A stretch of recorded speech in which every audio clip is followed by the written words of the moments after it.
My mother-in-law threw away my daughter's most prized possession that belonged to her late mother and called it trash, but when my husband found out what she did, he shocked everyone by going no contact and writing her out of his will, and now she's having a meltdown. I, 35F, desperately need advice about a horrific situation that happened with my mother-in-law, 58F, last weekend. I've been a long-time lurker but never thought I'd have to post here myself. My hands are still shaking as I write this, and I honestly can't believe how quickly things have escalated. I've read many stories here about terrible in-laws, but I never thought I'd be sharing one of my own. Some background: I married my husband James, 37M, 3 years ago after dating for 2 years. He's an absolutely amazing man who came into our lives when we needed him most, and he has been a wonderful stepfather to my daughter Emma, 12F. From day one, he's shown nothing but patience, understanding, and genuine love for both of us. Emma's biological mother, Sarah, was my best friend since college and passed away from an aggressive form of cancer when Emma was only 6. The doctors only gave her 3 months after diagnosis, but she fought hard for 8 months, trying to spend as much time with Emma as possible. During her final days in hospice, Sarah gave Emma her most treasured possession, a sterling silver charm bracelet that she'd had since she was a young girl herself. Each charm had a special meaning: a ballet shoe from her first recital, a heart from her 16th birthday, a book representing her love of reading, and several others that told the story of her life. Sarah spent her last days telling Emma the story behind each charm, and Emma would sit for hours by her bed, listening intently and memorizing every detail. This bracelet became Emma's most precious possession. She wore it every day and would often hold the charms when she was feeling sad or missed her mom. It was her way of keeping Sarah close, especially during major life moments when she missed her mom the most. My mother-in-law Clara has always been difficult, and that's putting it mildly. From the moment James introduced us, she made it clear that she never approved of him marrying a widow with a child, though she tried to hide her disdain behind fake smiles and backhanded compliments. She would constantly make snide comments at family gatherings about how James deserved to have his own children and how he was settling for a ready-made family. She'd even go as far as to show James photos of her friends' single daughters, right in front of me. What made it worse was her treatment of Emma. She would often make insensitive comments about how Emma needed to move on from her mother's death, and how unhealthy it was for a child to spend so much time grieving. She'd deliberately exclude Emma from family photos, saying she wanted some with just real family members. When Emma would mention Sarah or show anyone her bracelet, Clara would quickly change the subject or make excuses to end the conversation. We tried to maintain a cordial relationship for James' sake, but it was always tense, like walking on eggshells. James would often have to step in and defend us, which only made Clara play the victim about how we were turning her son against her.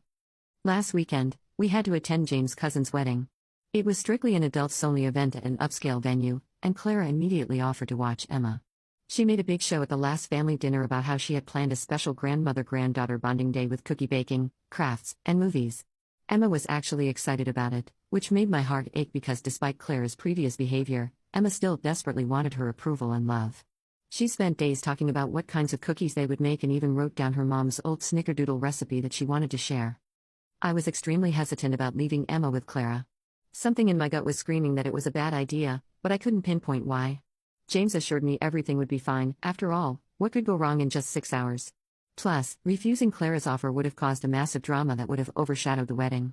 Clara had a habit of turning any slight against her into a family-wide crisis, and I didn't want to ruin James' cousin's special day. So against my better judgment, we agreed. When we returned that evening around 9 p.m., we immediately knew something was terribly wrong. The house was dark except for Emma's bedroom light, and we could hear heart-wrenching sobs from outside. We rushed in to find Emma curled up in a ball on her bed, crying so hard she could barely breathe. Clara was nowhere to be seen. It took us nearly 20 minutes to calm Emma down enough to tell us what happened. Between gasping sobs, she revealed the horrifying truth: Clara had spent most of the day criticizing everything in Emma's room, particularly anything connected to Sarah. She kept saying Emma's room needed to be updated and cleaned out because it was too babyish.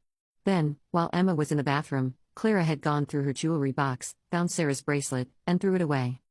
When Emma discovered what happened and started crying, Clara had called it old junk and said Emma needed to get over it and stop being dramatic. She told Emma that real grandmothers give better jewelry and that she would buy her a new, prettier bracelet to replace the shabby old thing. When Emma tried to retrieve the bracelet from the kitchen trash, she discovered Clara had already taken all the garbage out to the curb. Emma ran outside just in time to see the garbage truck driving away with that week's pickup. The worst part was that Clara had left shortly after, saying Emma was being ridiculous and needed to learn a lesson about holding on to the past. She didn't even stay to make sure Emma was okay. My poor daughter had been alone, crying her heart out for over an hour before we got home.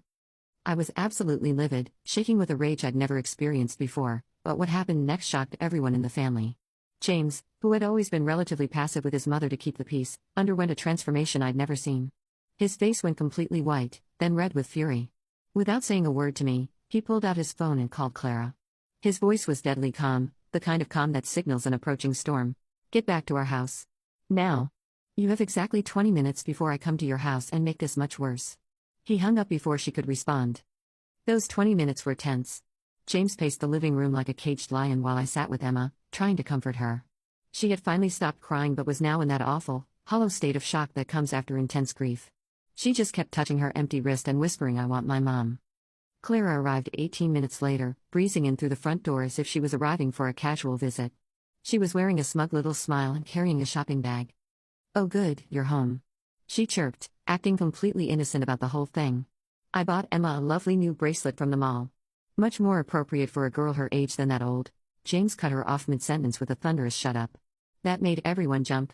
I had never, in 3 years of marriage, heard him raise his voice like that.